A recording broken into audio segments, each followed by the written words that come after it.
Hello and welcome everybody to the Pokerfuse Podcast. It's June 8th, 2020. This is special edition number 5. I'm your host, Mike Gentili, and today my special guest is Jean-Christophe Antoine, the head of the GGPoker Network.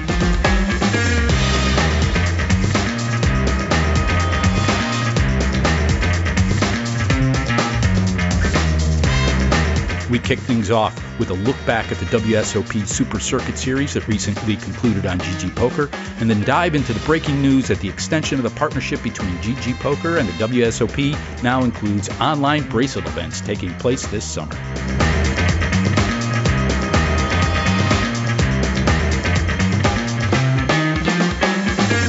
Next up, we discuss the addition of the new multi-millions tournaments to GGPoker's Sunday slate, which already includes the GGMasters.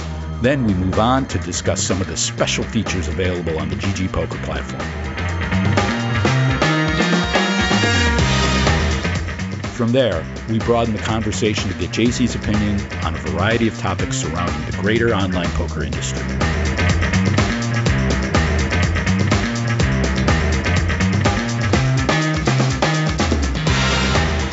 Today, I am joined by special guest Jean-Christophe Antoine from GGPoker. JC, how are you doing today? Hey, Michael. I'm really good, man. It's nice to talk to you again. It's great to talk to you. We have so much to talk about. For those of you that may not know, JC is the head of GGPoker Network, and he was previously, before this, the head of network games at Betsun, in charge of poker, bingo, and lottery. Prior to that, the head of iPoker France, and I believe you got your start in poker with BetClick Everest. Is that correct? Yeah, I did. Actually, I was working for them first as a customer service agent back in 2008, so 12 years in this industry. And at some point, I joined the poker team in 2010, I guess. Yeah. So it's been 10 years in poker only. And yeah, that was about the time that BetClick bought Everest, and they actually something I wanted to mention on this podcast, which is very dear to me, is my former boss, head of poker at BetClick Everest, Benjamin Lucas, who died 2 months ago from cancer. I just wanted to mention him because without him, I wouldn't be here. So a thought for him. And I hope I made him proud. I'm sure you will. It's pretty impressive, your resume so far, your CV. And from the looks of it, you're doing some really good things over at GGPoker.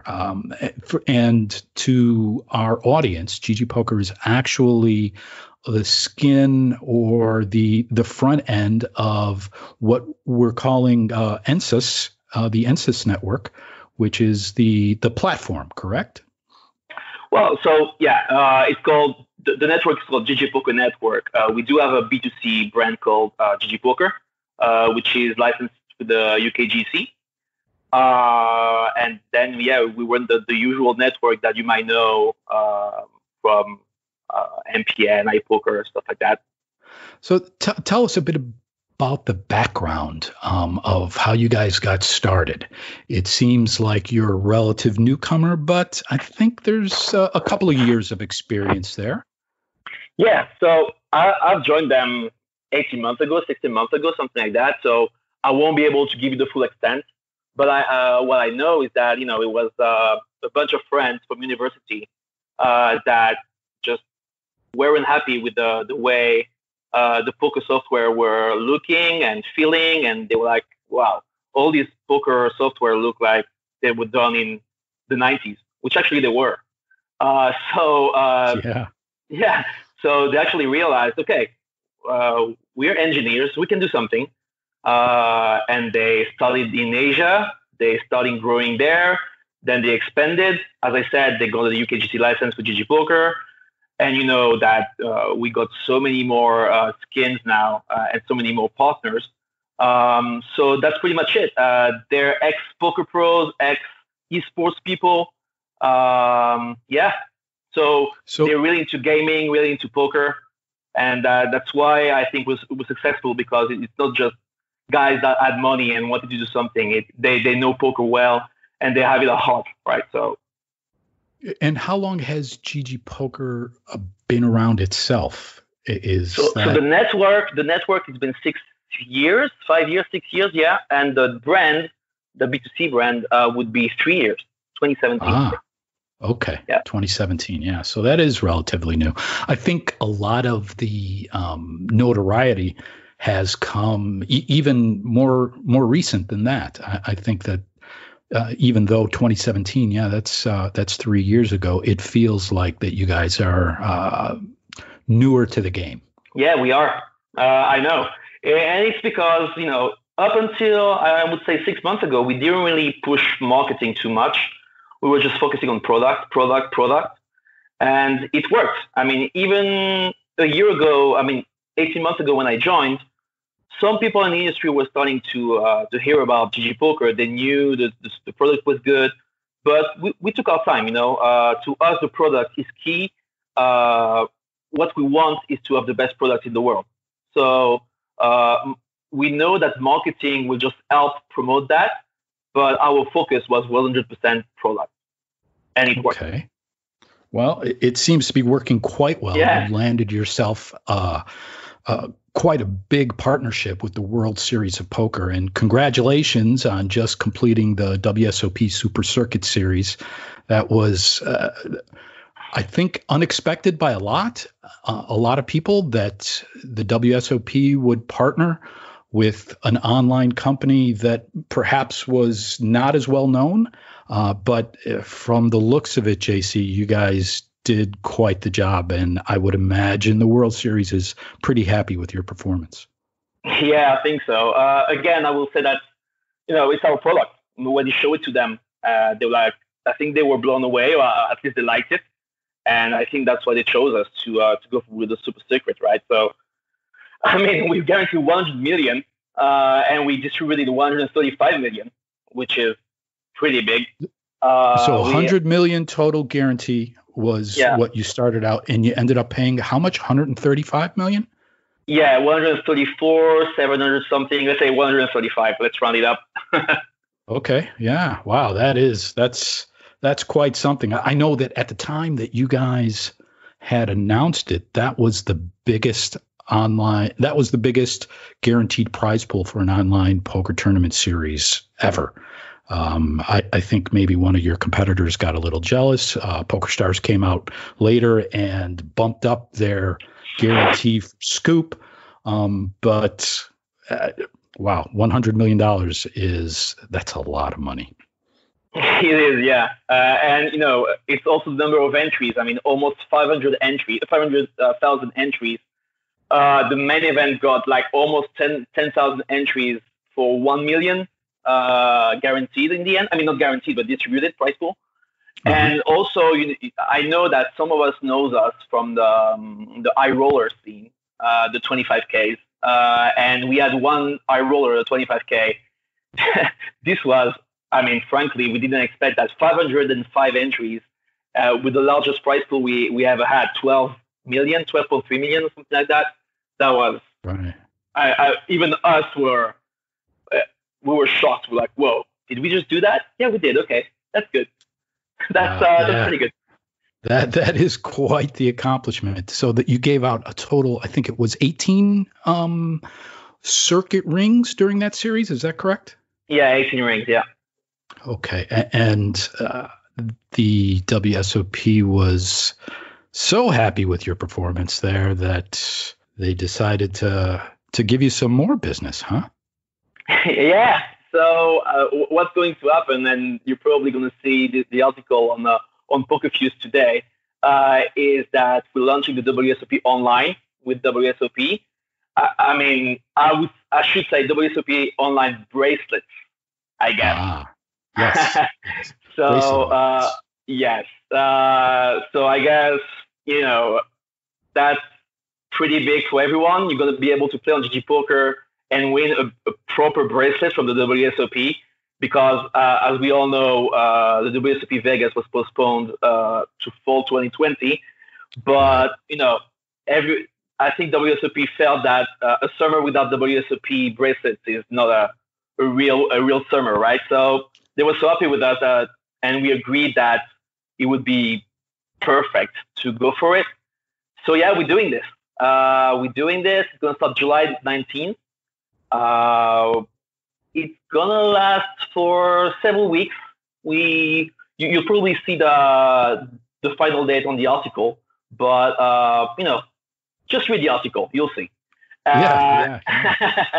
And what's going to be awesome as well is that Poker Central is going to work with WSOP as usual to produce TV shows on our platform. Collaborate with GGPoker TV. We launched a month ago our Twitch channel, right?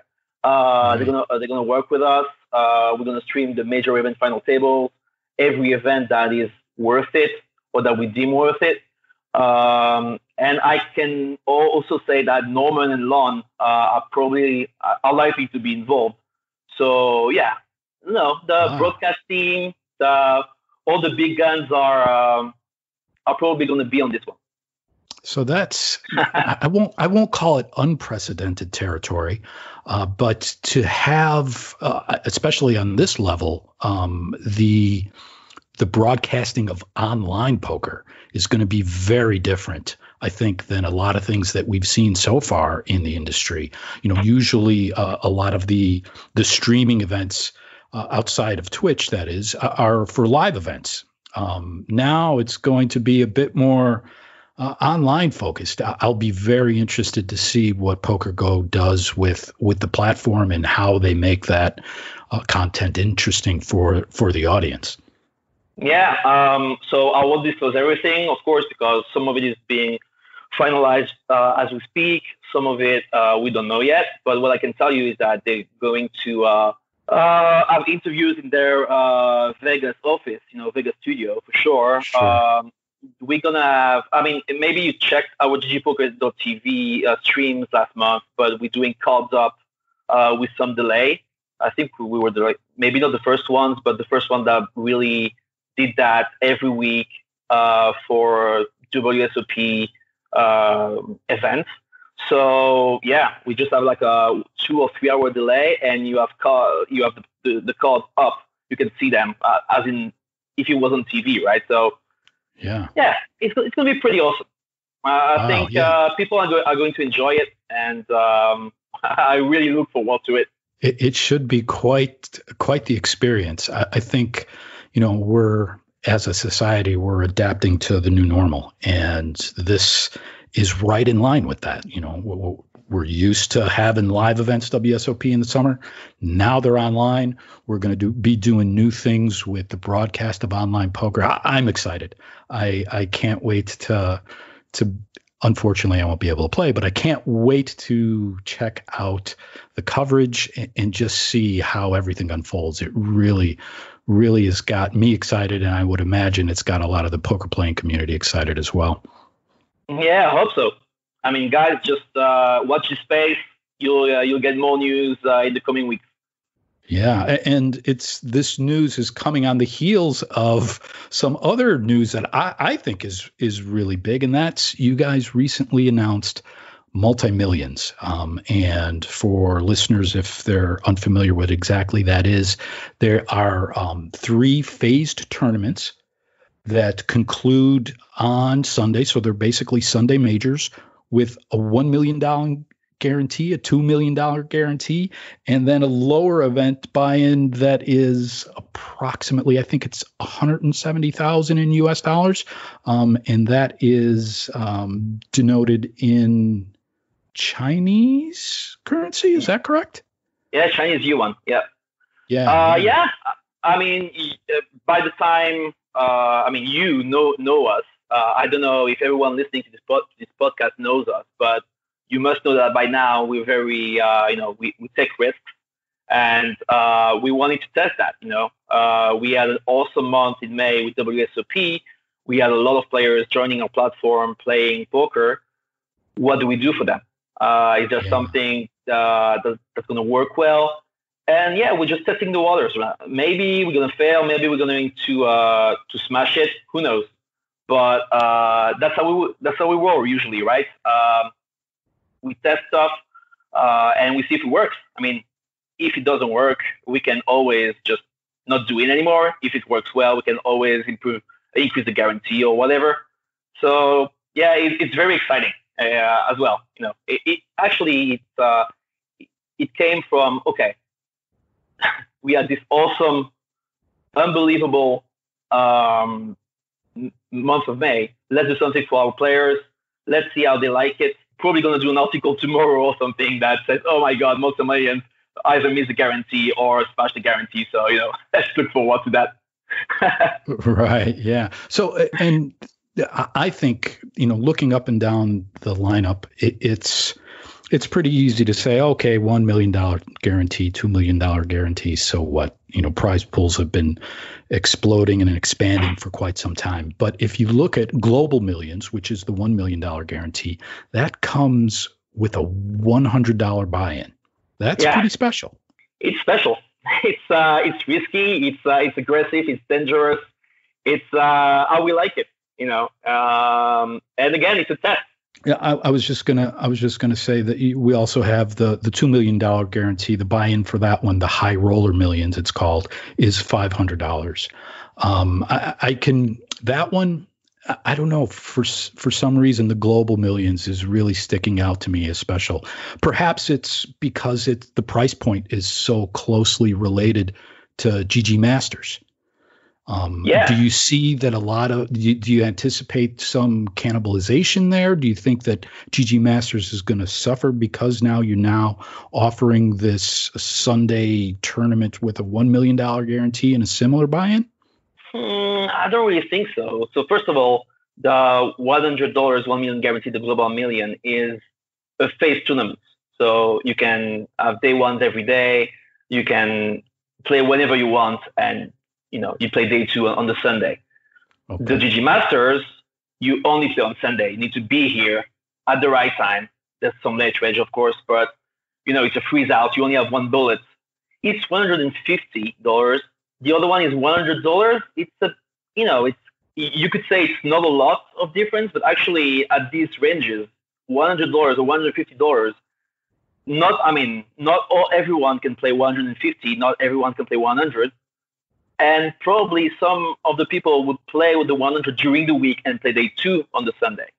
So it's on different days, let's say, and it's not exactly the same. And of course, GGMasters, and GGMasters, it's still our flagship freeze out, you know, like exactly how we wanted to push this tournament. You know, there's a specific leaderboard, or as I said, it's a freeze out. So yeah, we've doubled the guaranteed in 4 months, was it? So that's a bit different. It started out as the 250,000 guarantee for the first running, which was in early January. Yeah. You know, I know you guys were used to see us up the guarantee every time we reach the guarantee, but our first goal was 500K, and you know, June and July usually are the worst month for online poker. You know, people in the industry know that summer is never the best time for online poker. Right. So yeah, GGMasters, it's been working pretty well. We didn't think that we would reach 500K that quickly. We had some help, of course, with the current situation. But no, we're very satisfied with where we are right now. Yeah, and you've met that guarantee. So for a while there, every time you would meet the guarantee, you would raise it. You've now met the guarantee. I believe it's 4 weeks in a row, or possibly 5 weeks in a row, depending on how things turn out. But it's one of the things that I think that it had slipped my mind, because when I saw the announcement for Multi-Millions, I was like, wow, is this going to replace GGMasters? But I was quickly reminded that you have a year-long promotion running with GGMasters, the leaderboard. And you are going to award a sponsorship. Is that correct, to the winner of the leaderboard at the end of the year? Yeah, that's it. That's up to $500,000, and the sponsorship. So yeah, I mean, go ahead and play it every Sunday because it's half of the year now. So if you've never played it, you might be at a disadvantage. But who knows? You can win it like once and do several final tables. Who knows? Go ahead and try it. It's frankly, I'm not going to say. Yeah, actually, I'm going to say it. I think it's one of the best. It's the best tournaments in online poker we have right now. It's not the biggest guarantee, but I really like it.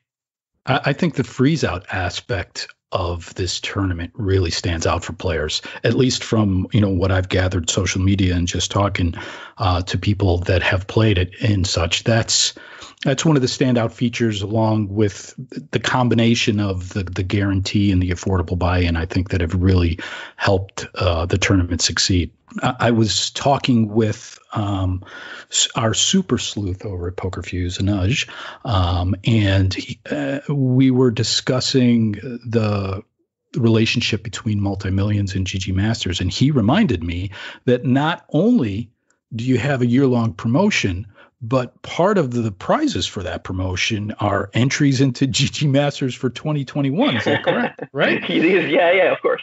Yeah. So it's guaranteed to be around for a little while, I guess, is what we're. Why would we cut it? Yeah, it's been doing awesomely, and we've been enjoying it. Players have been enjoying it.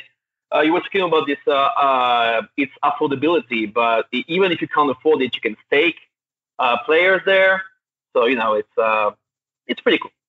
Right. And so that is another important feature, is the staking feature that allows you to get in to the GGMasters for less than the actual buy-in.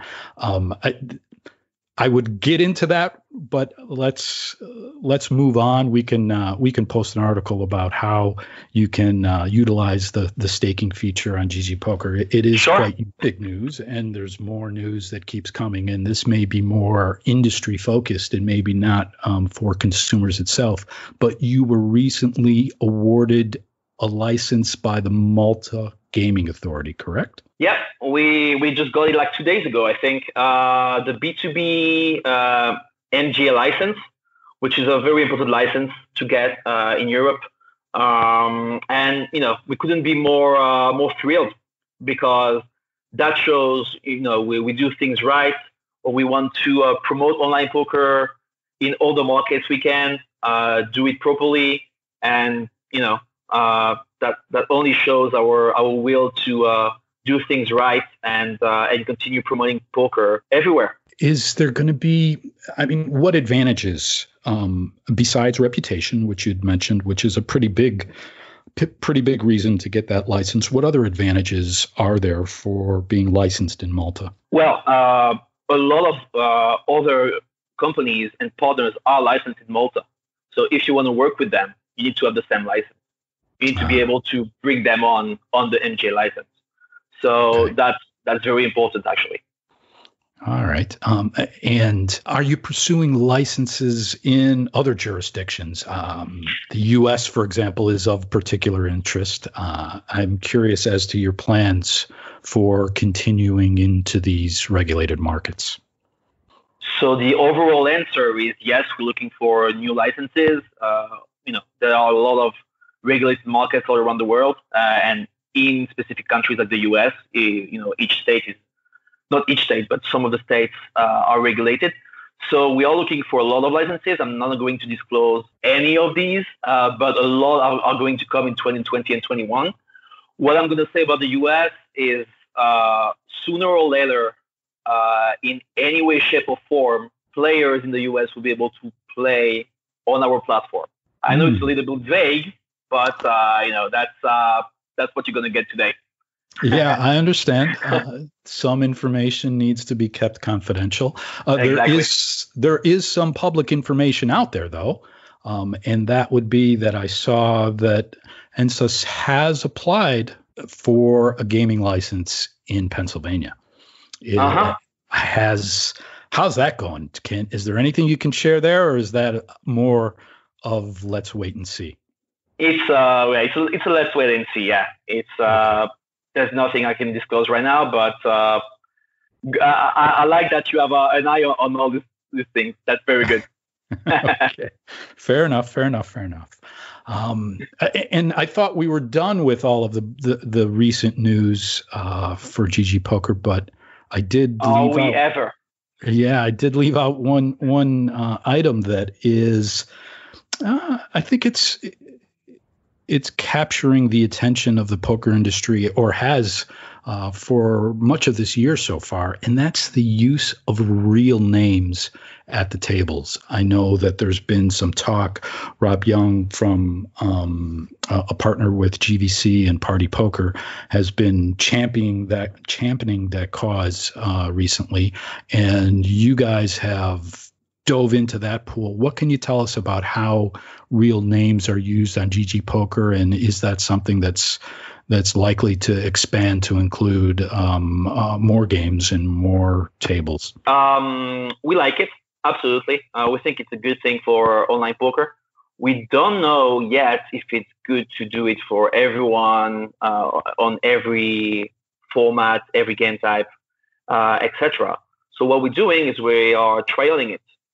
With starting testing the waters, starting step by step.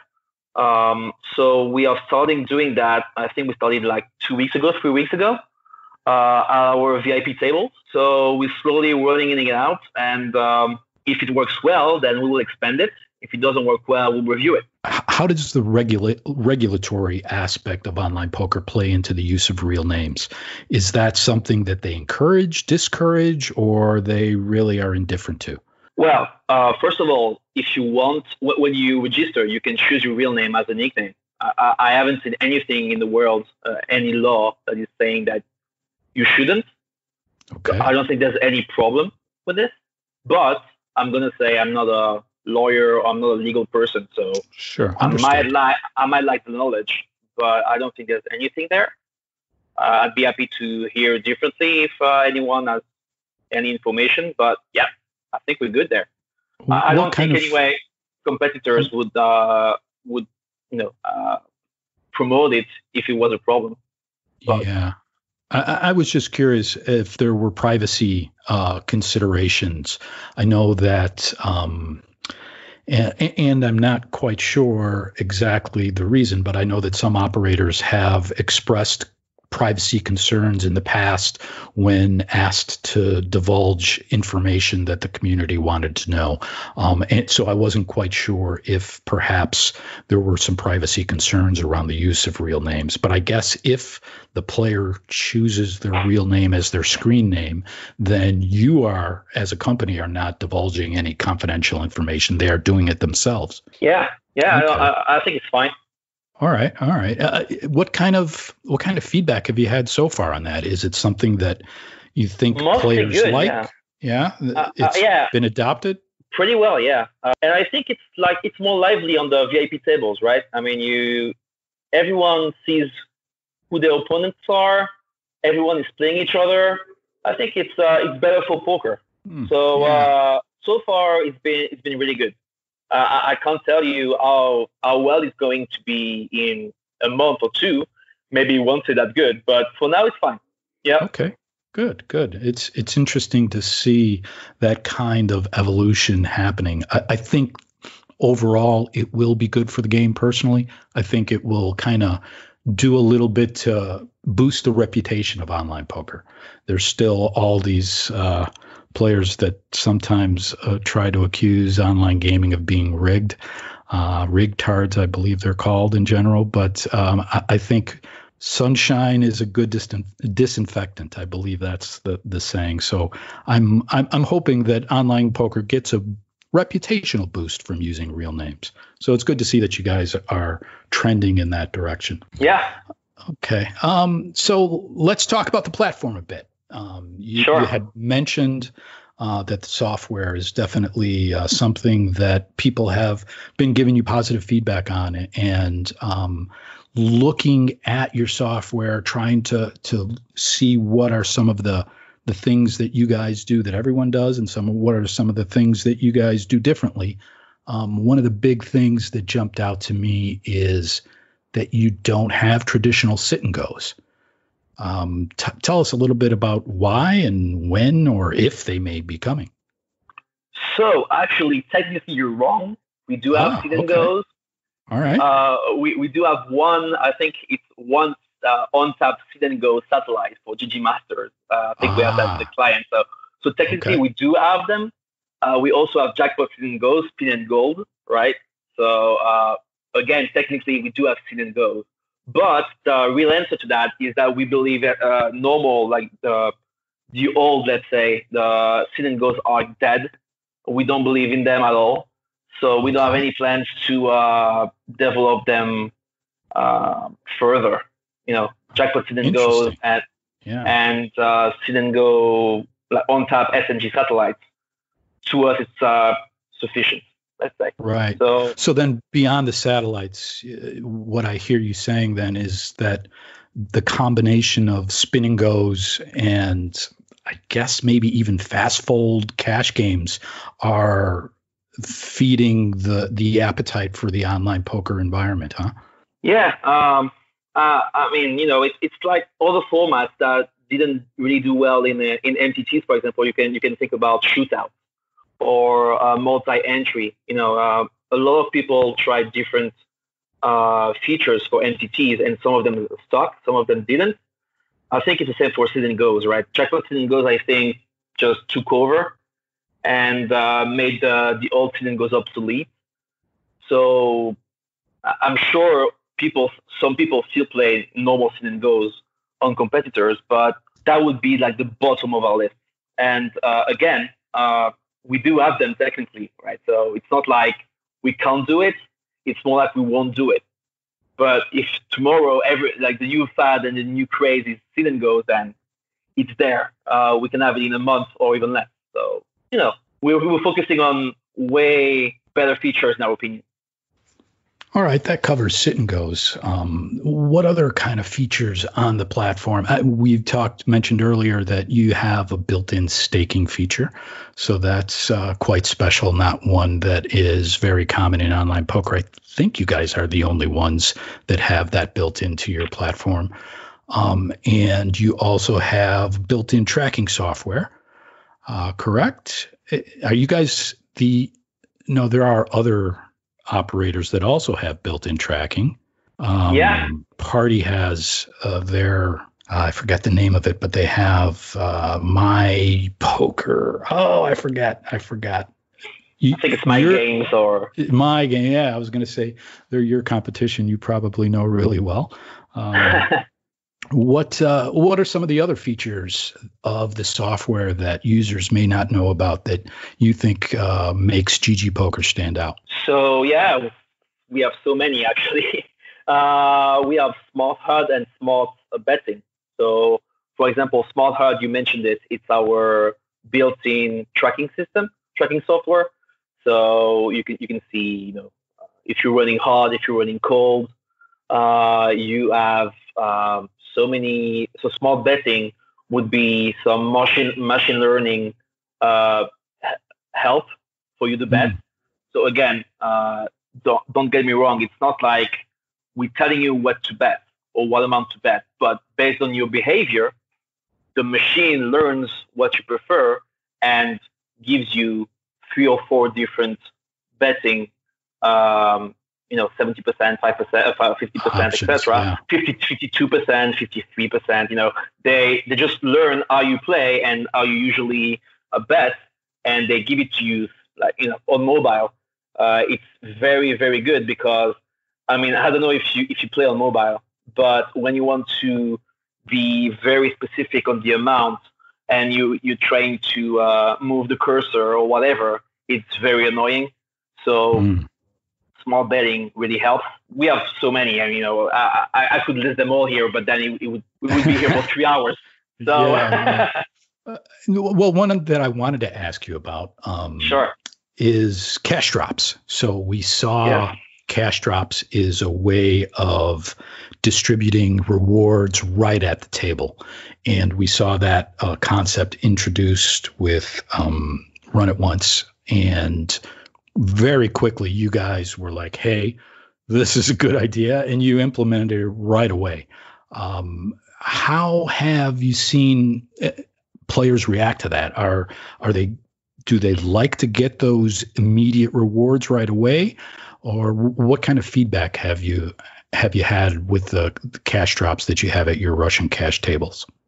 Yeah, so I guess no one's complaining for when free money drops on the table, right? Right. So we never got, oh my God, you dropped 50 euros or $50 on my table. That changed the way I was playing. So I hate you. No, it's all good.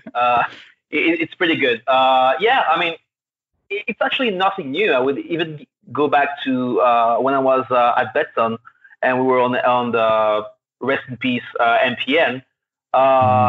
We did have cash drops directly into players' accounts, I think, if I remember correctly. So It's nothing new per se, and we already had it on the roadmap when Run It Once launched it. So to us, yeah, it's another feature that is very good for players. Changes the way they play, gives more action, more fun. For those who don't know us yet, GGPoker is all about the fun, right? The fun of poker, trying to make it fun again. So it just adds to that. Simple as that. Let me ask your opinion. And a lot of the next questions are going to be us talking about the industry a bit, getting your opinion, being a seasoned veteran, 10 years in the industry. I think that gives you some clout. I'm curious, what do you think, if anything, will be the long-lasting effects of this pandemic? We've seen a lot of changes. Live poker has basically gone away. It's just starting to come back. What do you think are going to be the long-lasting impacts from the pandemic? So I would see one right away. I would think that live events, almost all of them that were supposed to happen during this pandemic, they moved online, right? And I think that moved live players to online, and hopefully they realize online is best, or at least is better, is more fun than live. Again, I'm not gonna say live is bad, because it's actually pretty cool. You meet people. It's the real life, right? Yeah, and sure. So it's fine. But one of our goals is to manage to get a better experience than live online.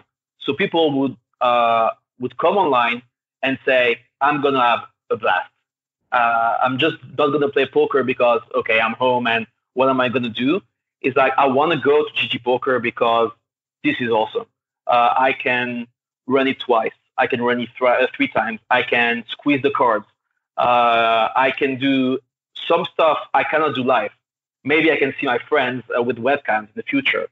So a lot of stuff you can do online, and you cannot really do at your local casino, I would say. And that's one of our goals. We want to make it so good that, of course, we don't want you to never go to your casino again. We want you to go there and enjoy your experience over there, and have big live events and the awesome atmosphere. But what we want is manage to give you the best experience you can ever imagine playing poker online. Wow. Okay. Yeah, I guess from that aspect, that makes a lot of sense, to leverage the advantages that the online space has over the live space. That even beyond the safety and the pandemic, that seems to be a pretty sound strategy. All right. Okay.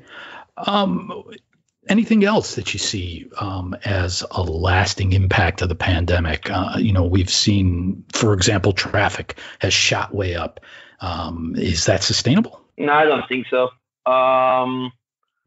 For sure, some new players discovered poker and hopefully loved it, and they're going to continue. But you can already see that it is going down right now. It's as I said already, June and July are the worst months for online poker. Everyone is usually on holidays. It's summertime, and this time I think we're going to get a double whammy actually, because it's the end of the lockdown plus summer. So probably June and July are not going to be the best month in online poker. I don't know. I don't know. I heard July is going to be pretty big. I heard that somebody's running like 50 bracelet events online. I know, but that's the end of July. I mean, let's say it's mid-end July, right? So mid to end, that's why I'm saying, of course, everyone's going to enjoy online poker, and some of the players are going to stick to it. But what I'm saying is that at the end of a lockdown, pretty much everywhere in the Western world right now, you're getting the end of the lockdown, and it's summer, so I'm sure a lot of people are going to just go out and enjoy themselves, and then we hope they will come back on July 19th to win some WSOP bracelets. Okay. Let them enjoy their holidays and the good weather, and then let them come back to us when the real thing is happening. WSOP bracelet, you don't want to miss that. Oh, sure. Okay. So the pandemic has caused maybe a mini second poker boom, though definitely nowhere near the scale of the previous poker booms, but still has given it a boost. What do you see as some of the challenges around online poker to reach more people? The pandemic has assisted. Like you said, you've seen new players coming to the game. What are some of the challenges that prevent it from exploding even more? Okay, so I'd say one of those challenges that that players don't really see, at least most of the players, some of the pro players know that, but it's building a healthy ecology. We always talk about the poker ecology and how it's like a small world where every action of some kind of people has an effect on the newcomers, etc. And it's true. It's not a myth. We can see that with the numbers. So I think that's one of the biggest challenges to keep and bring some players. It's to make them understand and actually level the playing field, yes, and make sure that when they come to play poker, they have a good time, they enjoy themselves, they want to come back just to have a good time.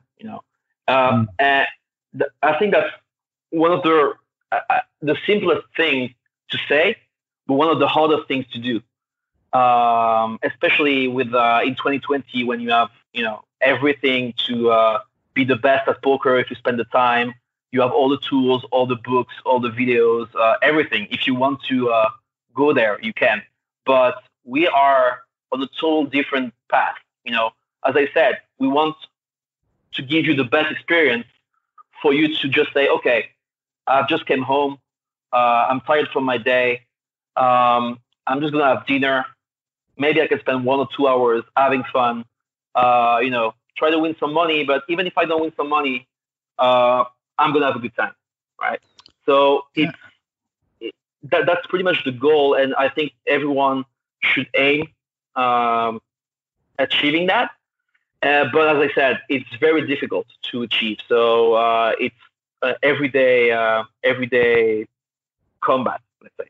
Yeah, we've seen some operators take different tacks to try and achieve that ecology.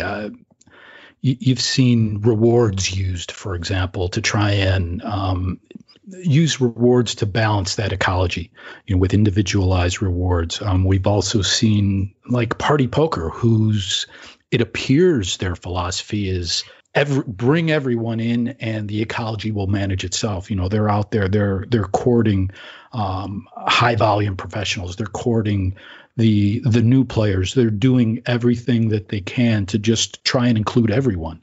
What are you guys doing at GGPoker to try and balance that ecology?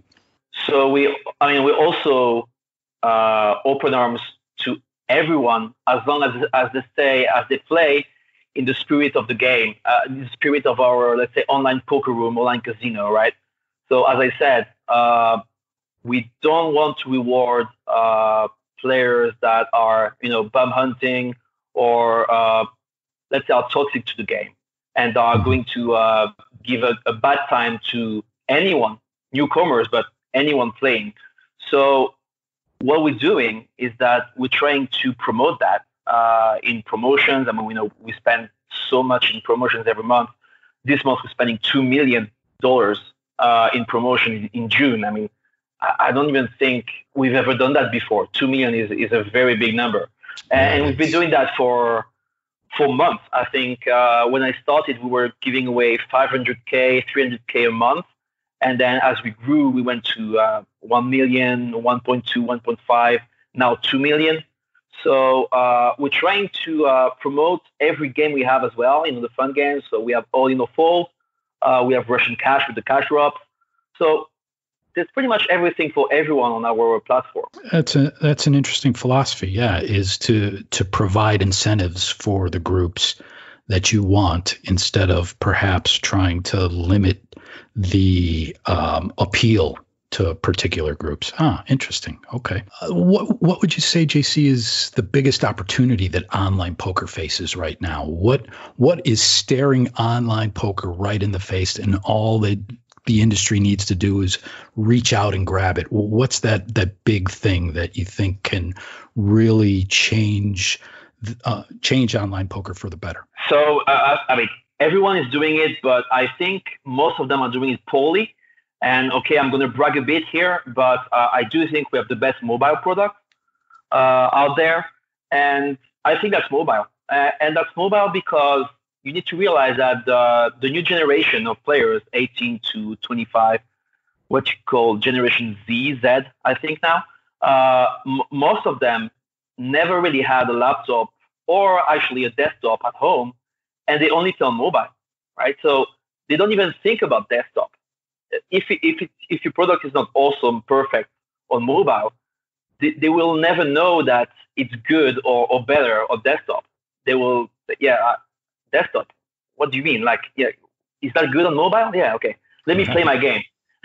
So, and this is very true in other countries, in Asia, for example, where, frankly, a lot of people only play on mobile, right? And that was us from the start, focusing on mobile, making a good experience. I can only say, because of course I cannot spend an hour explaining everything we do on mobile differently. I just can encourage everyone to download the software and try it out from themselves. That's mobile. Just focus on that. Make it well. We've been doing the vertical table. We've been doing so much about it that I think that's the biggest opportunity if you do it well. Okay. Part of the way that online poker has traditionally tried to reach new audiences is through the use of sponsored pros. We've seen the traditional sponsored pro evolve in many ways over the short history of online poker, from the names that you had watched on television to new social media, Twitch streamers, live streamers. What's your philosophy on sponsored pros, and is that something that you see will continue for the industry?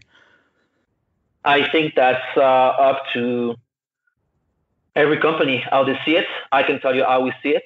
To us, sponsored pros are working with us. Of course, they have a contract, and they put a patch on, and they are the image of GGPoker, as any sponsored pro would be. But they work with us. It could be on content. It could be on, maybe try to, depending on their nationality, they can maybe help to get some licenses. They can get some players they know. It's they work with us. Actually, I can tell you, we have them on Slack, and we talk to them every day, right? So that's exactly how we see it. They're not just a pretty face with a patch and say, "Hey guys, GGPoker is awesome." They work for it, and they believe in it. Actually, every time we got a new pro, we show them our product, we showed our values, what we thought, our direction, and they bought it. They were like, "Oh wow, okay, that's interesting. I want to know more. Can you tell me this and that?" And they joined us, and they're working with us, and it's been doing. We've been doing well with them, and we've been very happy with all the pros we've signed.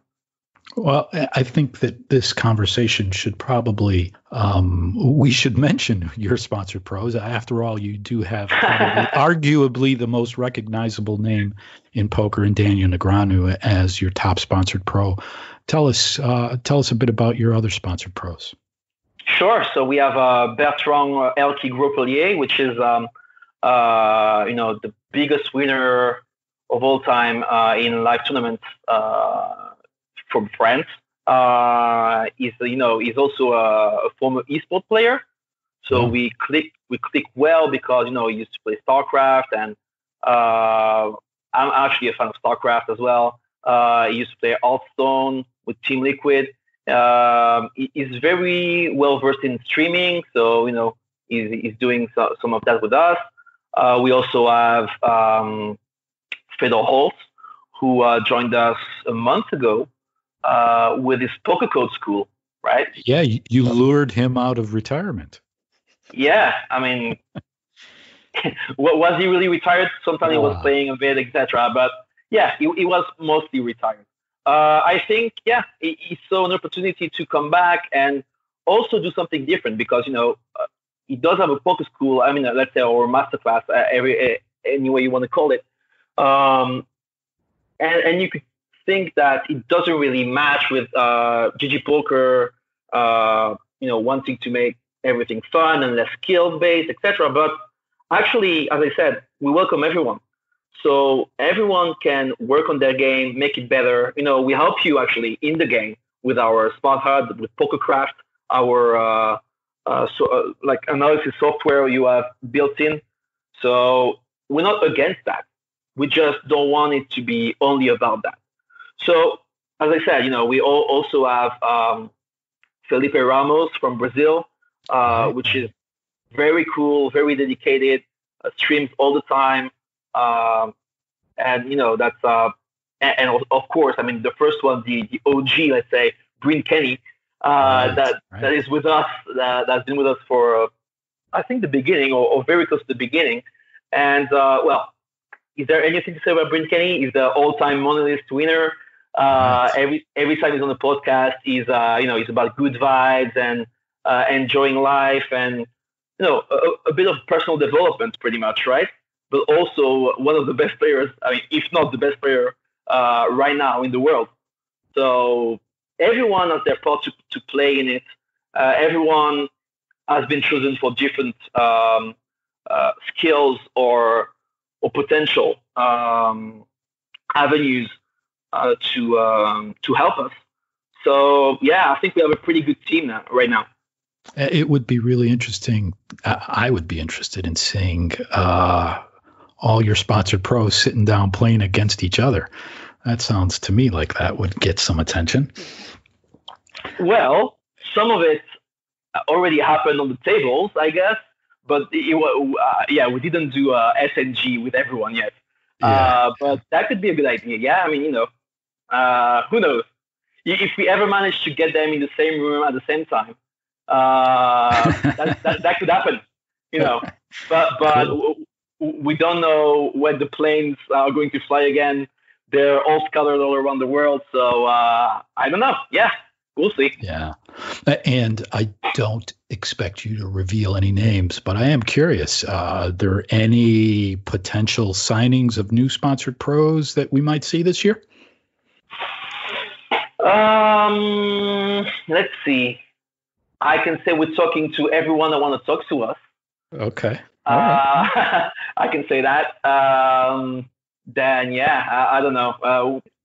There's nothing else I can say right now. I understand. Yeah, that was. Yeah, it's fine. That was probably a question that I knew you wouldn't be able to give us much information on. Another question about the industry. We talked about how important marketing is, and reaching new players and keeping that ecology balanced. I'm curious, with all your experience in online poker, what are some of the best marketing campaigns that you've seen? So one that stands out and that actually encompasses everything we are about is the one with, I don't know if you remember this one. It's Kevin Hart and Usain Bolt racing on the beach with Daniel Negreanu, explaining the rules before, saying, okay, Kevin, you're going to get 30 meters in front as a head start, and we'll see if you can win, right? And that happens. Kevin Hart wins because, of course, 30 meters on 100 meters, it's a head start that almost no one can overcome. Can overcome, right? And so in the end, what does it say? It's dumb, it's silly, it's just two guys having fun, just running. So it looks like nothing about poker, right? But if you think about it, it's I see it as poker. If you got the right cards, the right hand at the beginning. So let's say you have a head start, you have pocket aces versus, I don't know, king nine or even seven deuce, right? You can win against a pro, right? And that's really something that stands out because that's exactly what poker is about. Of course, you can be good at poker. It's a skill game, and you can always get better. But in the right circumstances, anyone can win against the best player in the world. And I think that if you think about it, that's why it's one of the best things I've seen. Even though it seemed like a bit like nothing, just fun. But actually, it really encompasses what we're about poker. One topic that I wanted to ask you about is, and we've seen it advance in our current situation with the pandemic, is the ever escalating guarantees around online poker tournaments and online poker tournament series. You participated in that yourself. You guys, bumped up to come out with the first $100 million guaranteed series. How do you see that continuing? What is eventually going to happen? Are operators going to continue to try and push the envelope and try and make series and tournaments bigger and better until they can't anymore? Or is that something that maybe we should expect to start seeing scaled back a bit? Well, frankly, we did that, the 100 million. We were, looking around, and all the companies were competing on it. They were just competing on it, right? They're like, okay, let's push it to this number of million. Oh, but we will go to this number of million. Oh, we will, go over you, and we'll be bigger. And so we're like, okay, what do? We have the WSOP. Let's make it big. Not as a joke, because it wasn't a joke. It was 100 million, and it was proper. Yeah. But we were like, okay, yeah, let's do it big. It's marketing anyway, right? So it's just fun again.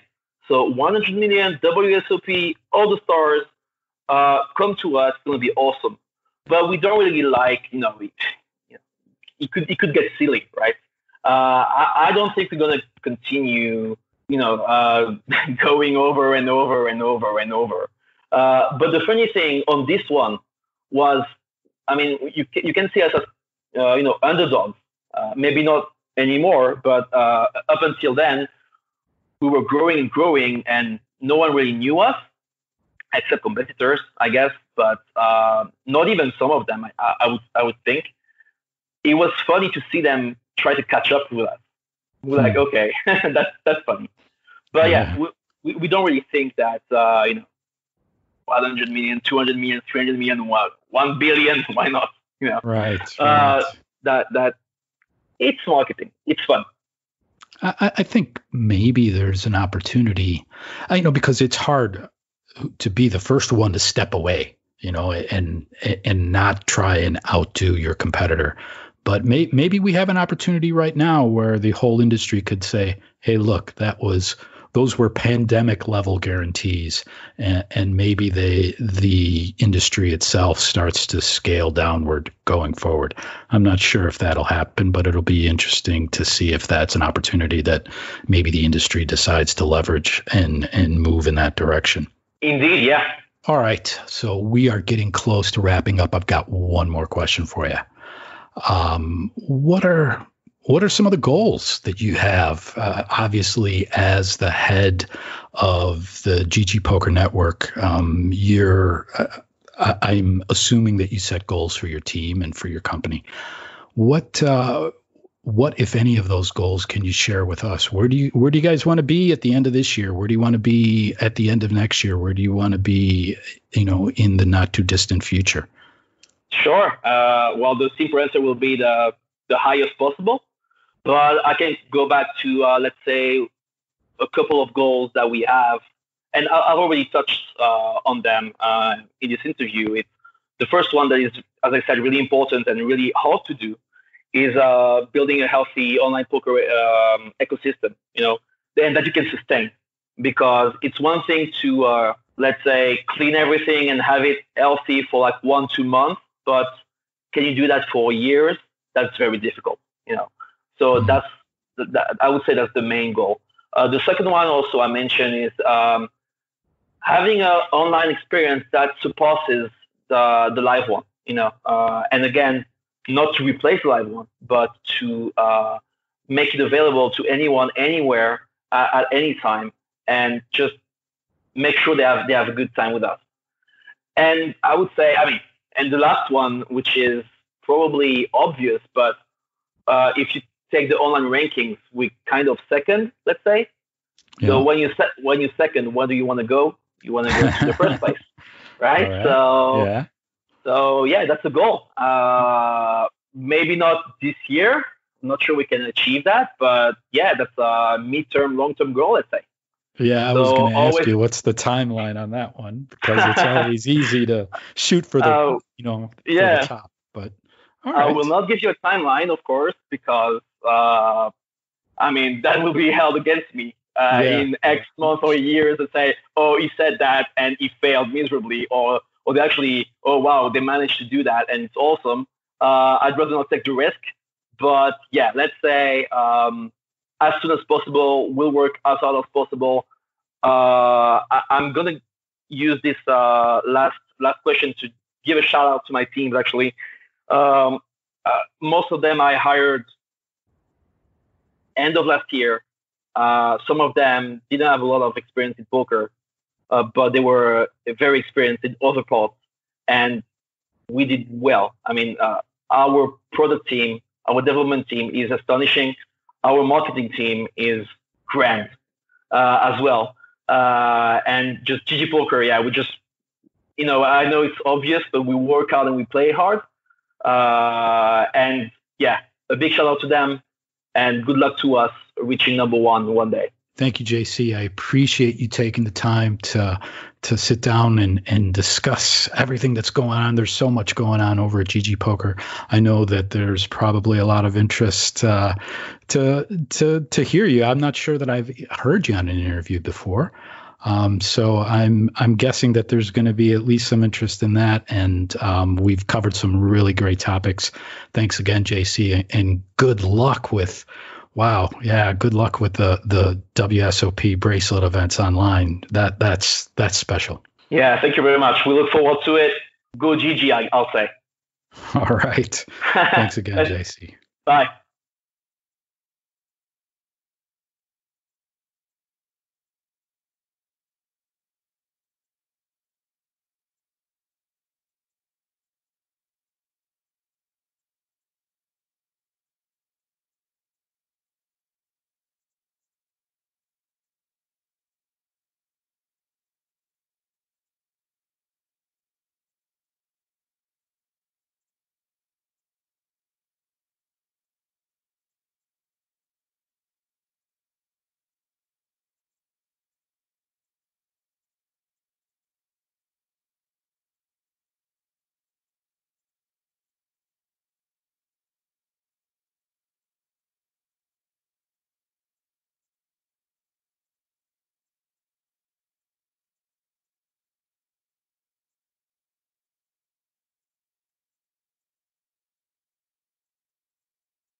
Well, that wraps up this episode of the Pokerfuse Podcast.